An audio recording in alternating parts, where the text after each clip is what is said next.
Bonjour. Bonjour. Got your contrôle numéro 5 for unité 11 et 12. We have 2 listening activities. We'll get to those in a minute. But I want to look at the rest of the test with you real quick. There are expressions négatives. Think about the expression that's in italics, which is the affirmative, that has a negative, a specific negative expression associated with it.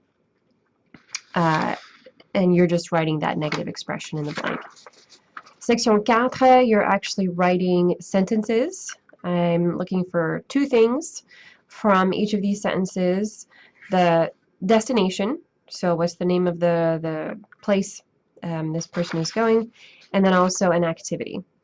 So you can do that pretty easily by saying, for example, in the first one, à la boulangerie,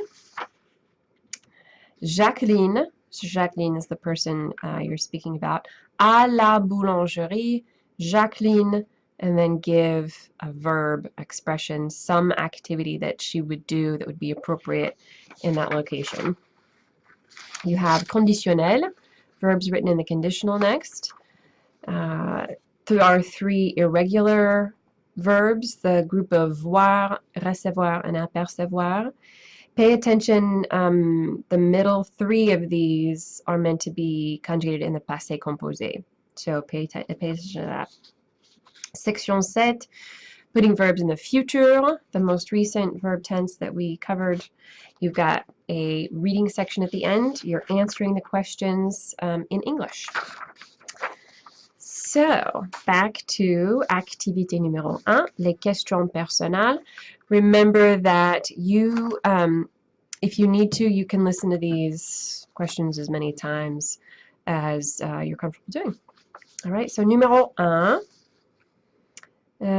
Section 1, questions personnelles, numéro 1.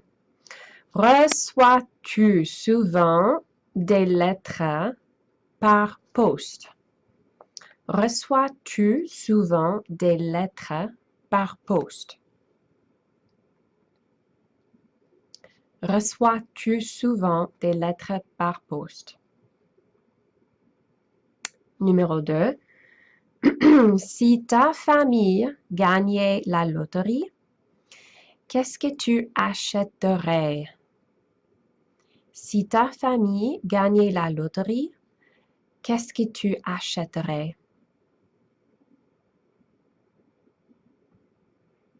Si ta famille gagnait la loterie, qu'est-ce que tu achèterais?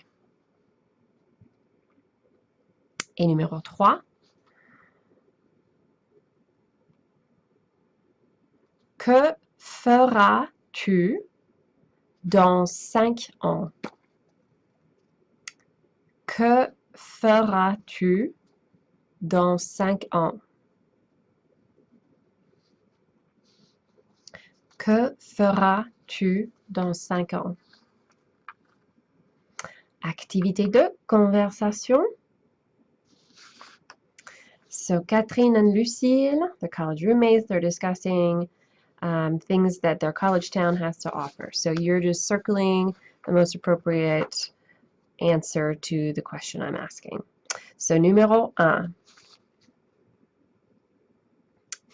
Tu viens avec moi au bureau de poste samedi matin? Tu viens avec moi au bureau de poste samedi matin? Tu viens avec moi au bureau de poste samedi matin? Numéro 2. D'accord, mais est-ce que tu as besoin de quelque chose? D'accord, mais est-ce que tu as besoin de quelque chose? D'accord, mais est-ce que tu as besoin de quelque chose? Numéro 3. Qu'est-ce que tu as acheté à la bijouterie?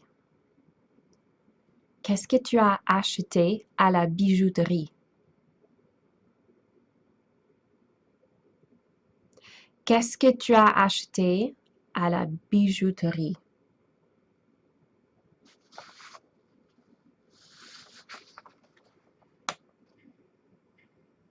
4. Pourquoi sors-tu au cybercafé? Pourquoi sors-tu au cybercafé? Pourquoi sors-tu au cybercafé? Numéro 5. As-tu vu Dominique hier soir à la brasserie? As-tu vu Dominique hier soir à la brasserie?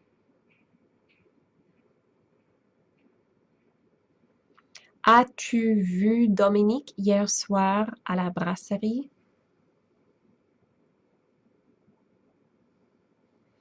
Numéro 6.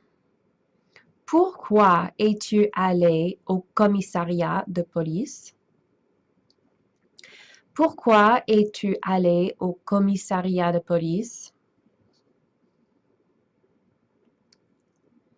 Pourquoi es-tu allé au commissariat de police?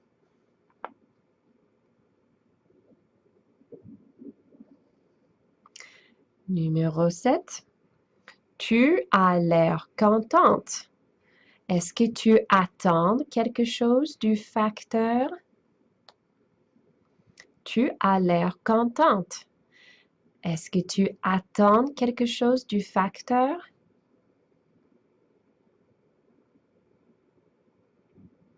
Tu as l'air contente.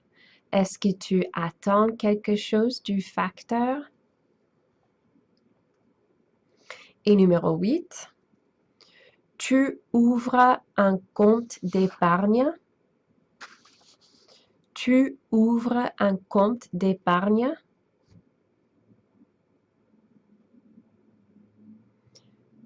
Tu ouvres un compte d'épargne? Et voilà, bonne chance!